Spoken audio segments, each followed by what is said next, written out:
What we found through the PGA Tour data that we've collected is an individual player is always super consistent about the amount of pressure they get into their trail side. Today I'm here to help you understand how to use the Swing Catalyst balance plate in order to understand the data that it gives you and the information that it gives you, along with the video, how to use Swing Catalyst to analyze the video of your swing if you're working with a coach or just working with it on your own. We're going to go through all that information so you're super comfortable with using the balance plate to help your swings and produce better launch monitor numbers so you can have more fun playing this game.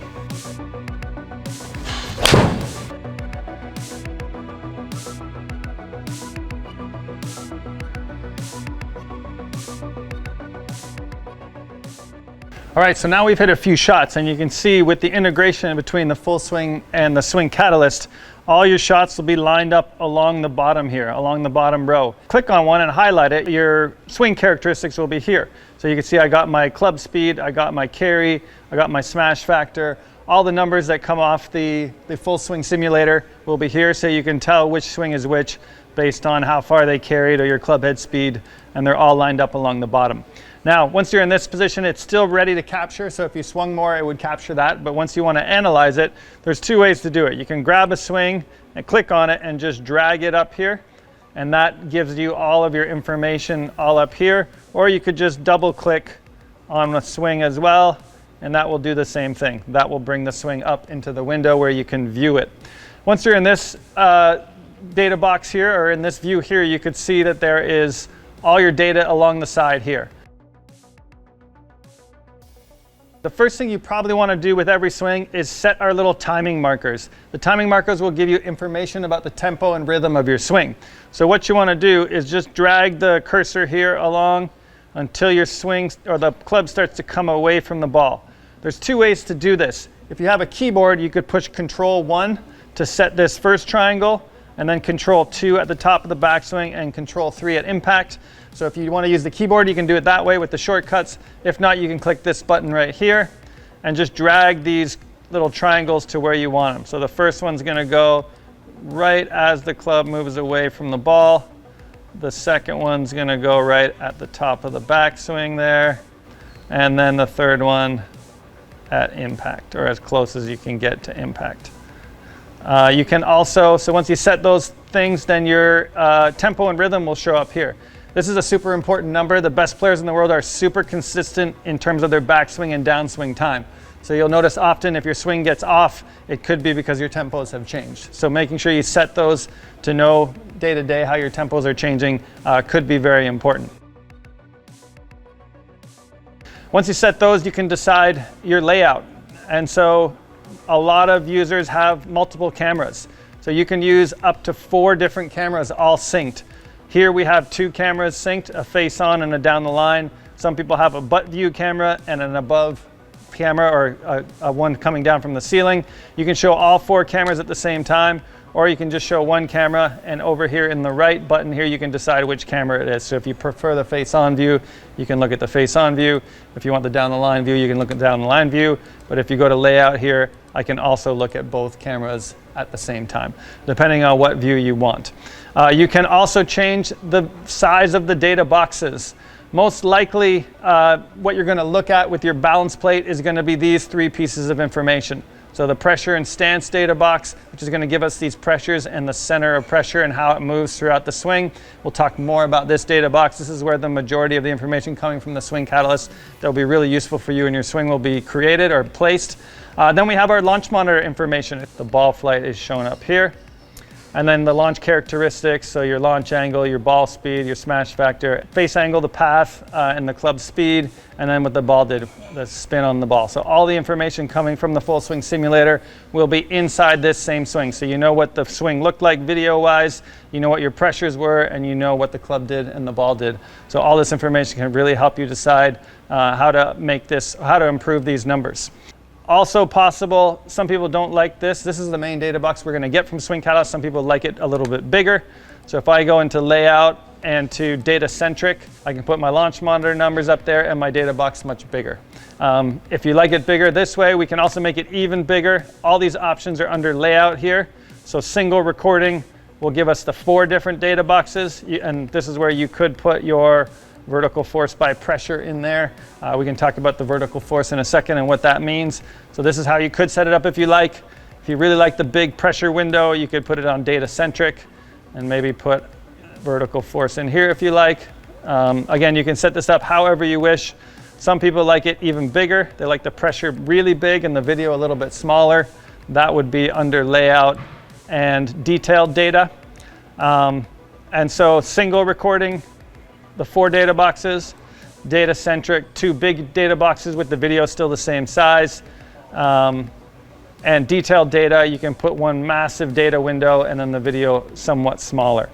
So those are all or 3 of the options in terms of the layout. 2 other options are a compare mode. So let's put 2 successive swings up here. So you can see one of these swings, let's keep the same data boxes on here. One of these swings went 154, one of them went 156, but this one went way offline to the left. So maybe this is our bad swing, this is our good swing. Another thing you might want to use in Swing Catalyst is our databasing feature. So if I like this swing, I can give it 3 stars. And if I don't like this swing, or this is my bad swing, or what I want to avoid, I might give that 1 star. And so you can later filter through your swings in the computer and filter out only the bad swings or only the good swings, so you can start to make differences and understand why your bad shots are happening. So once we're in compare mode, what we want to do then is set these markers for this other swing that hasn't been set yet. So you see once I click on viewport B up here, there's a little line that pops up on top of it. So now I'm only dealing with this swing here, and we're setting this first one. We're going to set the top of the backswing position here, and we're going to set our impact position down here. So there, those are all set, and then we'll click this button right here to stop. And so now all of these are set. And now, interestingly, if I look at my good swing here on the left, and look at tempo and rhythm, and I look at my not so good swing on the right, and I look at tempo and rhythm, you could see that I took a lot longer in the backswing and a lot shorter in the downswing. So I had a long backswing and a much shorter downswing than I did on my better swing. So that could be something where I try to shorten up my backswing a hair. I said that previously, that's something I'm working on my swing. So shortening the time of my backswing could be a good method for me to get more good swings here. And I've just learned that based on my tempo and rhythm data box. So once I'm set in this position though, I can do some pretty interesting things. So you can see if I only want to deal with the swing in viewport B, and you can see they're labeled down here. There's swing B, there's swing A. You can see swing B has 1 star, the not good swing that I hit way left, and viewport A, the good swing where I gave it 3 stars. And so they're both in here. If I only want to view viewport B, I'll click on viewport B and there'll be that little line pop up on top. And then you can see all of the swing of this second swing in viewport B there. If I want to then look independently at A, I will click that one. And then I can look at A and see what's going on here. And then if I want to see them both simultaneously, I unclick that. So now they're both working together and you can compare them this way. And so you can see side by side how the pressures are changing, how the swing motions are different. All of these things can be very useful to you. And then a really good feature that a lot of our professional users really like to use is once I have a good swing and a not so good swing, I can go up to layout. And once I'm in compare mode and I've set all of these little markers, I can go into video overlay. And so now I have both swings put directly on top of each other. And if you're standing in relatively the same spot on the plate, you can see there's my setup for the first shot, or the good swing. There's my setup for the bad swing. And you can see my feet are in relatively the same spot, but it looks like I'm a little bit more back on my heels as I go into the bad swing. And so you can see my butt's a little further back, a little further forward on the good swing. So now I've found something else that might be related to why I hit that bad shot. And this is something that you can go through the whole swing. And as you go through the swing, you can take it halfway back and you can see what the differences are. You see now my hands are a little lower. The club face is outside my hands. Here, my hands, or the club face is a little more in line with my hands. So you can see you can drag this back and forth and compare one swing to the next. You can do this with any swing. You can compare yourself to somebody else. Lots of different ways you can do this. And you can also do this for your different camera views. I could do the overlay from the face-on view to see where that club is in a different position. And you'll notice the backswing is actually a little bit longer. The club is down a little further in my good swing than my bad swing, but my good swing took a little shorter time. So these are all the things you can start putting in your head to help you analyze why you might be hitting it well or not. So that is the compare mode. So all of these modes are the layouts that you can use. Single recording, remember, 4 pieces of information here that you can have it all available to you. Data centric, you can have 2 boxes blown up. Detailed data, you can have 1 box massive and the video relatively smaller, and then compare 2 side by side. And once you're in compare mode and you set your triangles, you can go to this video overlay mode where you can see differences between swings in terms of positions. So those are all the different modes under layout. Under layout, you can also change how many cameras you want to look at, 1 camera or 2 cameras. So that's basically how to navigate the software. Now we'll get into some of the drawing tools and how to analyze some of the data. All right, so now we're going to take you through some of the drawing tools here. So you can see along the left side of the screen, we have all the tools you might need to analyze your swing. So you can see here, if I click on the line, a lot of people like to draw this line ball through the club to create your swing plane. Other people like to draw it through the shoulder to create that kind of slot. Whatever you want to draw in there, you can draw those lines and they will stay on there throughout the swing so you can see where your club comes down. I'm not too upset about where that club is coming down inside that slot. I like it. So you can draw those lines. This little box here allows you to change the color. So if you'd rather draw them in red, you can draw them in red. You could draw them in any color you like along here to change the color of those lines. This eraser allows you to erase individual lines if you don't like that one or that one or that one. And then the trash can here allows you to erase everything that's on the screen. We have other tools as well. You can draw an arrow. I use the arrow quite a bit when I try to teach people how to use ground reaction forces. So you can see right here at this point in the swing, my right foot's probably pushing down and into the ground in this direction, and the ground is pushing up and into the ground, or up into me in that direction. So we can use an arrow tool there. I also like to use the drawing tool here. This one you can just draw however you like. You can put your signature on there if you wish. This is one I use quite a bit when we're talking about the face-on view. This is something I really struggle with, is this really rounded lead side here. So you can draw kind of a rounded line like that. I would like to see myself posting up a little better through that lead side and getting rid of that rounded lead leg there. A lot of golf teachers like to use the circle tool. So if I put it around your head there, you can see how your head moves throughout the swing and whether we're getting some up, down, side to side motion. Some you might want, some you might not, but the circle tool is good to highlight that. If you don't like circles, you can use boxes. Same thing, you start in the middle of the object that you want to put the box around and then just drag it, and you can see it goes wherever you want to put it. There is the box tool. This one some people like for the head and the body. So you can see you can put that around the head and you have the 2 lines outlining the body to see if there's some swaying going on relative to where the head position is. Really interesting tool here if you're into measuring things. You can have a measurement tool where we click on there to there and there to there and there to there. So you see that now my knee angle is 142 degrees. You can also adjust the video. So with this tool here, we could zoom the video if you wish.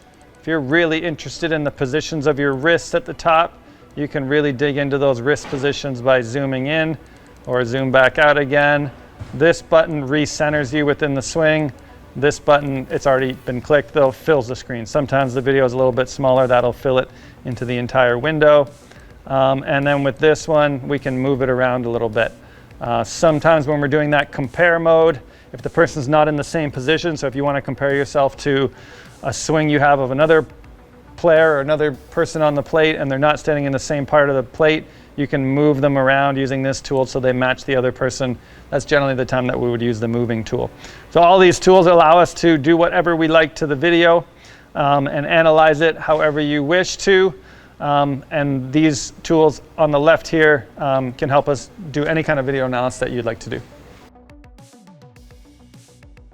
All right, now we're going to get into the meat of swing catalyst, which is the pressure information, the pressure between your feet and the ground.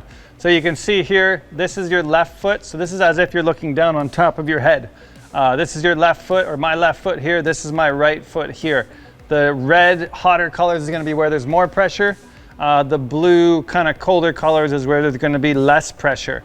And you can see here that I have a significant amount of pressure on my lead foot at setup.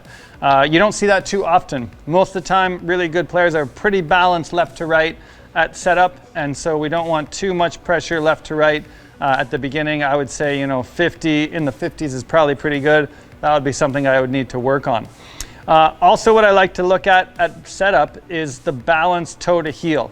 And so you can see here at setup, I'm way back towards my heels. So this is something I use quite a bit with Swing Catalyst, is to get people balanced at setup. It's not often you see very good players that are entirely, you see all the red is down in the heels here and none in the toes.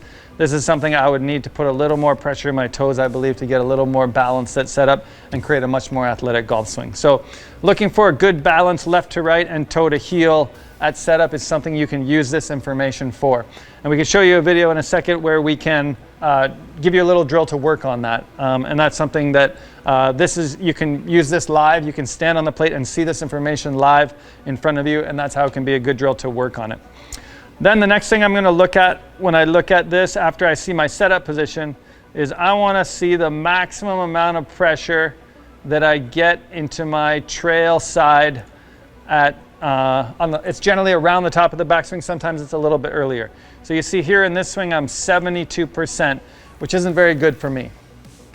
What we found through the PGA Tour data that we've collected is an individual player is always super consistent about the amount of pressure they get into their trail side.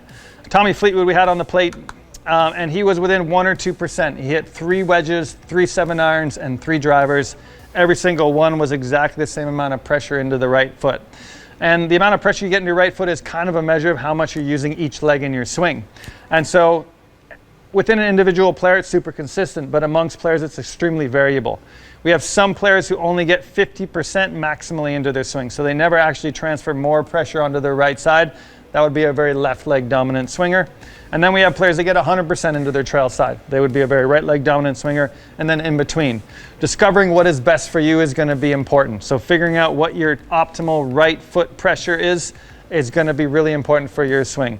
I wasn't hitting it quite as far as I normally do today, and I think that's why. My optimal pressure is generally in the high 80s, and I'm way off of that today. So as I go to the golf course later today, I'm going to think about getting a little bit more pressure into my trail side, because I know through the testing that I've done that's more optimal for me. And then what you want to look at is you can see there's a little line here that's joined by these 2 little dots. So you see there's a dot in your right foot, which is the center of pressure in your trail foot, and a dot in your left foot, the center of pressure in your left foot. And where that line points as we move down into the downswing is going to be highly correlated with your swing direction, so where the club is moving. So you could see here, if I was in the downswing and my line was pointed like this, you can see how that is pointed from kind of the middle of the right foot out to the ball of the left foot. That would give a more impetus for the club to move into out, or to the right for so my path would look more like that generally if my pressure looked like this as I came down into the ball. I used to struggle quite a bit with a rightward path or a more into out path. And so you can see I really work with my pressure. I've done a lot of work with my pressure in the downswing to have that normalize. So you can see now as I get down to kind of club parallel, that line is pretty straight. And that line being pretty straight helps me neutralize my path and keep it more even. If you really struggle with an into out path, you want to get it to turn even more. So you can see as I move down into impact, now that line's starting to point more to the left. So it would point more this way. And so altering where the pressure is in your feet to alter that swing direction can be pretty important. So as this goes from the right ball of the foot to the left heel, that's going to create more of a leftward swing direction or path.